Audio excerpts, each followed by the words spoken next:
Hello students, today we are going to discuss the converse of Pythagoras theorem, and also we are going to take up the applications of Pythagoras theorem and its converse. Although this theorem is not in your syllabus right now, it has been deleted by CBSE for this year, but still it's an important theorem and widely used to solve problems. So especially the students who are opting for standard mathematics, they must understand the proof of it.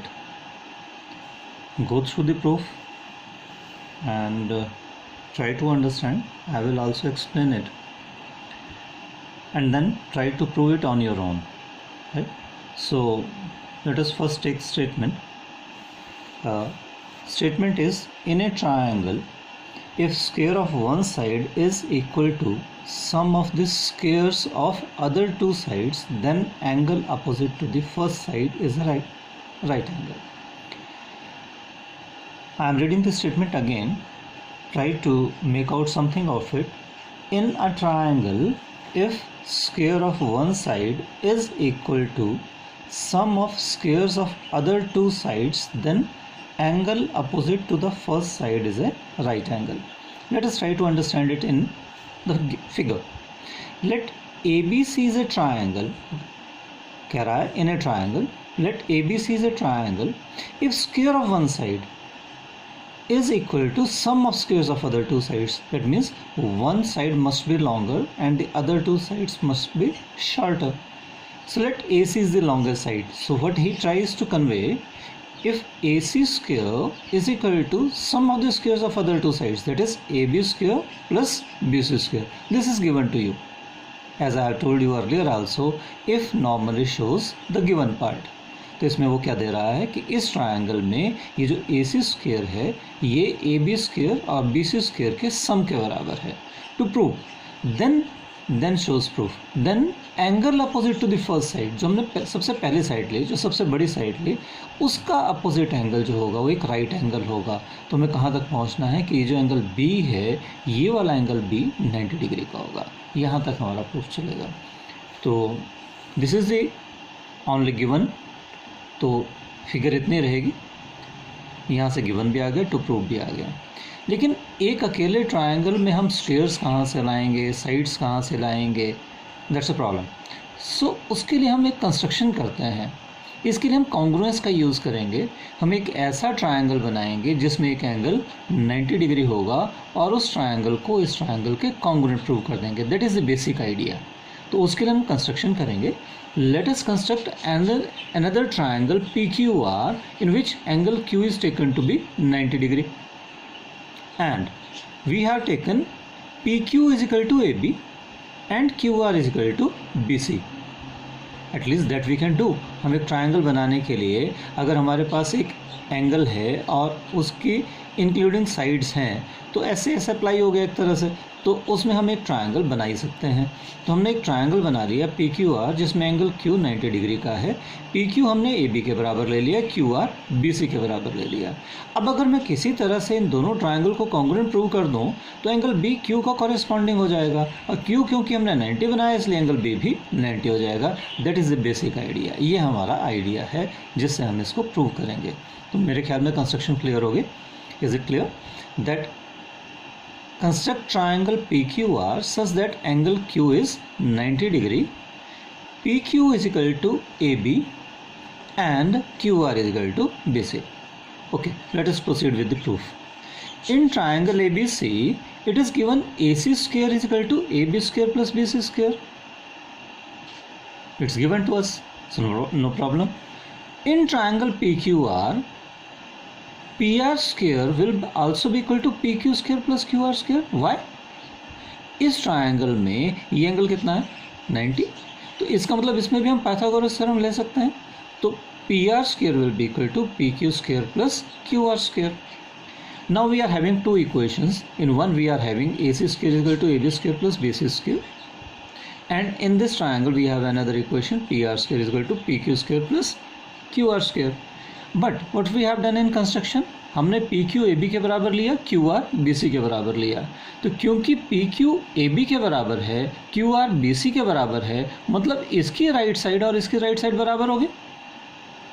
तो अगर right side बराबर है तो इनकी left hand side भी क्या हो जानी चाहिए, बराबर। सो हम कह सकते हैं from these two equations from 1 and 2 A C square is equal to P R square.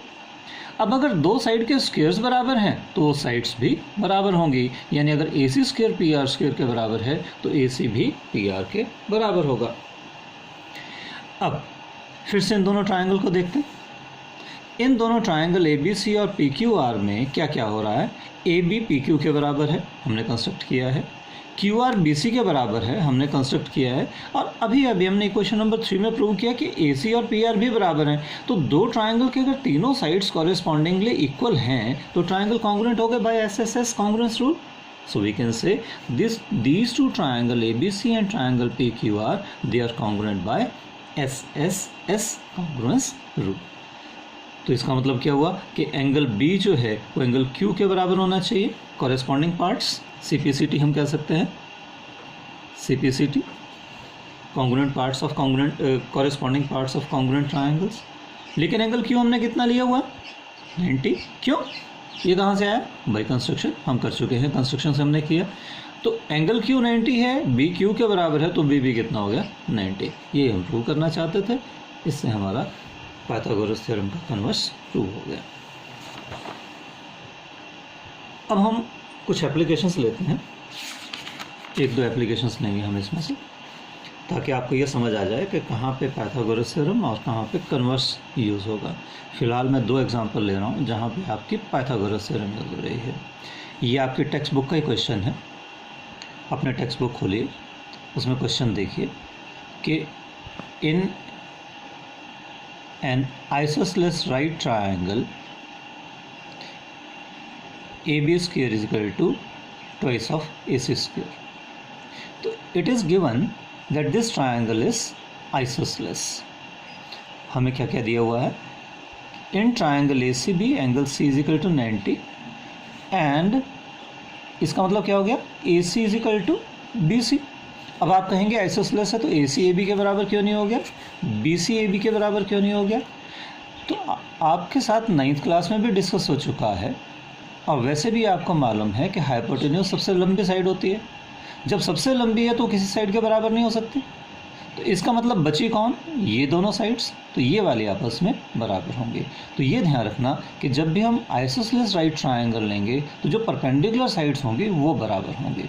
तो in triangle ACB angle C is 90, it's given, and because triangle is isosceles so AC will also be equal to BC। Now we have to prove AB square is equal to twice AC square. अब क्योंकि angle 90 degree का है, इसका मतलब ये triangle जो है एक राइट ट्रायंगल हुई, जिसमें हम क्या अप्लाई कर सकते हैं, पाइथागोरस थ्योरम। तो AB स्क्वायर किसके बराबर हो जाएगा, AC square plus BC square. Square of hypotenuse is equal to sum of the squares of other two sides. ये रिजल्ट है हमारा पाइथागोरस थ्योरम का। तो इसका मतलब क्या हुआ कि AC square plus BC square is equal to AB square by Pythagoras theorem. लेकिन जो ट्रायंगल ABC है वो आइसोसेलेस है। अब आइसोसेलेस है तो जैसा हमने कहा कि उसकी दो साइड तो बराबर होंगी, और वो दो साइड सिर्फ परपेंडिकुलर साइड ही हो सकती हैं, because hypotenuse is the longest side. हमने 9th क्लास में एक रिजल्ट भी किया था, greater angle has longer side opposite to it. तो 90 से बड़ा कोई एंगल हो नहीं सकता, इवन अगर एक 90 है तो दूसरा कोई 90 नहीं हो सकता। बाय एंगल सम प्रॉपर्टी उन तीनों का सम 180 होना चाहिए। इसका मतलब फिर ये सबसे लंबी साइड है, ये किसी के बराबर नहीं हो सकती। तो AC और BC बराबर हुए, और जब AC और BC बराबर हुए तो मैं BC की जगह भी क्या ले सकता हूँ, AC। तो ये बन गया AC square plus AC square is equal to AB square. बस यहाँ से AC square plus AC square becomes twice, double हो गया, तो AB square is equal to twice AC square. बड़ा सिंपल सा प्रूफ। एक और क्वेश्चन देखते हैं, क्वेश्चन नंबर 7। ये भी आपकी टेक्स्ट बुक एक्सरसाइज का ही है। इसकी स्टेटमेंट पढ़िए, क्या कह रहा है, in a rhombus the sum of the squares of its sides is equal to the sum of the squares of its diagonals। मतलब कहने का कि अगर एक रोम्बस है, सबसे पहले रोम्बस होता क्या है, a rhombus is a parallelogram with adjacent sides equal। और सिंपल अगर हम प्रॉपर्टी ले लें तो रोम्बस का मतलब क्या हुआ कि रोम्बस की चारों साइड बराबर हो गए। क्योंकि अपोजिट तो पैरेललोग्राम में भी होती हैं। अब एडजेसेंट भी हो गई तो ये भी सारी की सारी बराबर हो गई। तो रोम्बस में क्या हो गया, चारों साइड बराबर हो गई।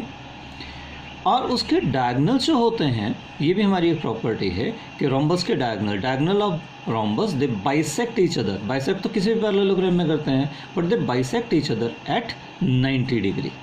कितने डिग्री पे बाइसेक्ट करेंगे, 90 पे। यानी ये जो AO होगा ये OC के बराबर होगा और OD जो होगा वो OB के बराबर होगा, राइट। तो हमारे पास ABCD एक रोम्बस है जिसमें हम प्रूव करना है कि sum of squares of its sides AB square plus BC square plus CD square plus AD square sum of squares of its side is equal to sum of squares of its diagonals. Diagonal कौन से, एक AC और दूसरा BD, तो AC square plus BD square. Proof बहुत मुश्किल नहीं है, ध्यान से देखें। क्योंकि ABCD एक रोम्बस है तो उसकी चारों साइड बराबर होंगी, जैसा हम पहले कह चुके हैं, ये रोम्बस की प्रॉपर्टी है। तो AB BC CD AD चारों के चारों बराबर हो गए और डायगोनल्स उसके बाइसेक्ट करेंगे 90 डिग्री पे। यानी ये जो एंगल AOD या एंगल AOB या एंगल BOC या एंगल COD, ये सारे के सारे कितने बनेंगे, 90 के बनेंगे। अब क्योंकि वो बाइसेक्ट भी कर रहे हैं इसलिए AOC के बराबर हो गया, जैसे हमने कहा बाइसेक्ट कर रहा है, और OD OB के बराबर हो गया। एंगल AOD भी 90 डिग्री का हो गया। तो हम दो तरह से इसको प्रूव कर सकते हैं, या तो हम चारों ट्रायंगल लें अलग अलग और उनकी चारों साइड्स को अलग अलग कंसिडर करके पाइथागोरस थ्योरम अप्लाई करें। एक और तरीका है, इसे ज़रा ध्यान से देखिए। अगर मैं ट्रायंगल AOD में पाइथागोरस थ्योरम अप्लाई करूं in triangle AOD, angle AOD कितना है, 90। जैसा मैंने कहा diagonals they are bisecting each other at 90 degree. तो अगर इसमें मैं पाइथागोरस थ्योरम लगाऊं तो AD क्या बन गया, हाइपोटेन्यूज। तो AD स्क्वायर विल बी, आप सिर्फ इतना ट्रायंगल देखिए AOD, ये वाली जो ट्रायंगल है, इस ट्रायंगल को ध्यान से देखें। तो इस ट्रायंगल में in triangle AOD, angle AOD कितना है, 90।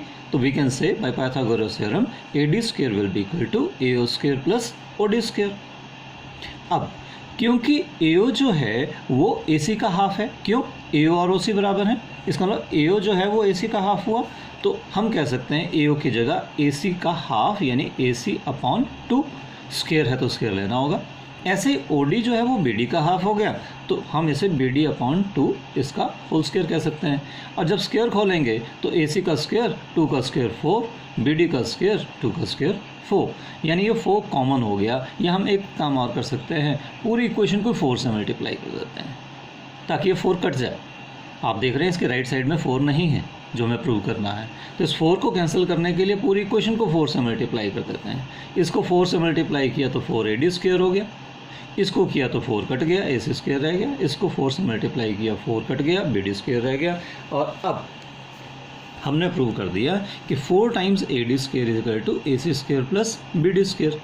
लेकिन अब जैसा हम पहले कह चुके हैं कि इसकी चारों साइड बराबर हैं, AB BC CD AD, तो ये जो 4AD स्क्वायर है इसको आप एक तरह से ये मान सकते हैं AD square plus AD square plus AD square plus AD square 4 बार लेना है। उन 4 बार में एक बार AD को मैंने AB लिख दिया, एक बार AD को मैंने BC लिख दिया, एक बार AD को CD लिख दिया, एक बार AD को AD रहने दिया। बात समझ आ गई। तो उससे क्या हुआ कि हमारे पास AB स्क्वायर भी आ गया, BC स्क्वायर भी आ गया, CD स्क्वायर भी हो गया, AD स्क्वायर हैं तो चारों बराबर ही, मतलब तो वही हो गया 4AD स्क्वायर। तो इसको मैंने ब्रेक कर दिया, AB square plus BC square plus CD square plus AD square, right. तो that's how we can prove it. इस तरह से हमने इसको प्रूव कर दिया। अब एक्सरसाइज 6.5 करने से पहले आपने एग्जाम्पल 10, 11, 12, 13 और 14 को थॉरली पढ़ना है, अंडरस्टैंड करना है और फिर करना भी है, नोट करना है। इसको भी सारा नोट करिएगा और फिर अगर उसमें कोई दिक्कत होगी, कोई एग्जाम्पल में दिक्कत होगी तो मेरे को बताइए, तो फिर मैं उसका भी वीडियो बना के आपको भेज दूँगा। लेकिन ये दोनों एग्जाम्पल काफ़ी इम्पोर्टेंट हैं, एग्ज़ाम में आमतौर पर आते हैं, तो इनको ध्यान से देख लीजिएगा, समझ लीजिएगा। आज के लिए इतना ही, थैंक्स।